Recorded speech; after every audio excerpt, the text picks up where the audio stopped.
নমস্কার, কেমন আছেন সবাই? বু অ্যান্ড বুয়াস ড্রিম ওয়ার্ল্ডে আপনাদের সবাইকে স্বাগত জানাই। দেখে বুঝতেই পারছেন পায়েস তৈরির প্রস্তুতি চলছে। বিভিন্ন ধরনের আমন্ডস, নাটস দিয়ে আর কর্নডেক্স মিল দিয়ে স্পেশাল পায়েসটি আমি নিজে হাতে যার জন্য বানাচ্ছি সেটি হলেন আমার মা। অ্যাকচুয়ালি আজকের আমার মায়ের জন্মদিন 2024-এর 23শে জুলাই আর 7ই শ্রাবণ একই দিনে পড়েছে, মানে ইংরেজি এবং বাংলায় দুটোতেই আজকের আমার মায়ের জন্মদিন। 60 বছরে পদার্পণ করলেন আমার মা। আমি ভীষণ ভীষণ ভীষণ এক্সাইটেড। অনেক অনেক অনেক ভালোবাসা আর অভিনন্দন মাকে। আর আজকের আপনাদেরকেও পুরো পর্বগুলো শেয়ার করব ধীরে ধীরে, প্রত্যেকটি ধীরে ধীরে আলাদা আলাদা পর্বের মাধ্যমে আপনাদের সামনে তুলে ধরবো যে মায়ের এই 60 বছরের জন্মদিনটা আমরা কিভাবে পালন করলাম।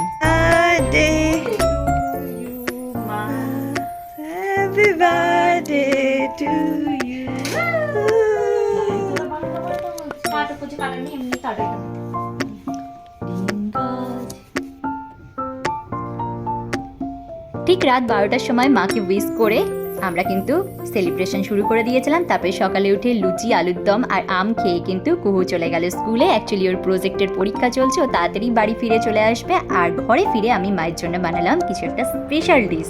আপনাদের সঙ্গে শেয়ার করবো না তা কখনো হয়? এই দেখুন, চিকেন বিরিয়ানি। চিকেন বিরিয়ানি মায়ের খুব ফেভারিট, আমি নিজে হাতে বানালাম।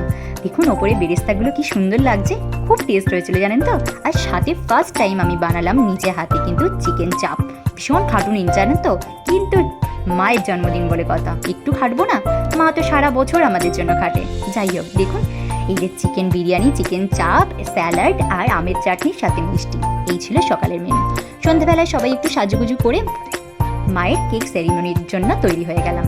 স্নেহা নামে একটি মেয়ের থেকে আমরা এই কেকটি নিয়েছিলাম। দেখুন কি সুন্দর কেকটি। মায়ের কেক সেলিব্রেশনের জন্য এই কেকটি কিন্তু একদম পারফেক্ট।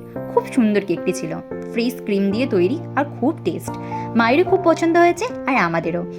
ঘরোয়াভাবেই অনুষ্ঠানটি আমরা পালন করব। অ্যাকচুয়ালি সামনেই কুহুর এক্সাম 2-4 দিনের মধ্যেই, তাই কাউকে নিমন্ত্রিত করা হয়নি। পরবর্তীকালে চেষ্টা করব একটা ছোট্ট করে অনুষ্ঠান করার। দেখুন সবাই মিলে ভীষণ আনন্দ করে কাটালাম সন্ধ্যাবেলাটা।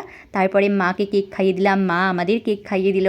আর আমাদের ব্রুনো মানে আমাদের ঘরোয়া পেটটিকেও কিন্তু আমরা বাদ রাখলাম না, এই অনুষ্ঠানে সামিল করেছিলাম। যাই হোক, খুব ভালোভাবে সন্ধেটা আমরা উপভোগ করেছিলাম। তারপরে রাত্রে কিন্তু কী কী মেনু হয়েছিল খাবারের আমি কিন্তু নেক্সট পর্বে শেয়ার করব। এইভাবেই আমাদের সন্ধেটি কাটলো। সবাই ভালো থাকবেন এবং আমার মাকে অনেক অনেক অনেক ভালোবাসা দেবেন, এই কামনা করে আজকের এই ব্লগটি আমি শেষ করছি। দেখতে থাকুন আর সাথে থাকুন। দেখুন মা কি সুন্দর ব্রুনোকেও কেক খাইয়ে দিচ্ছে। খুব ভালোভাবে দিনটা আমরা উপভোগ করছি। কী কী খাওয়া দাওয়া হয়েছিল নেক্সট পর্বে জানাচ্ছি।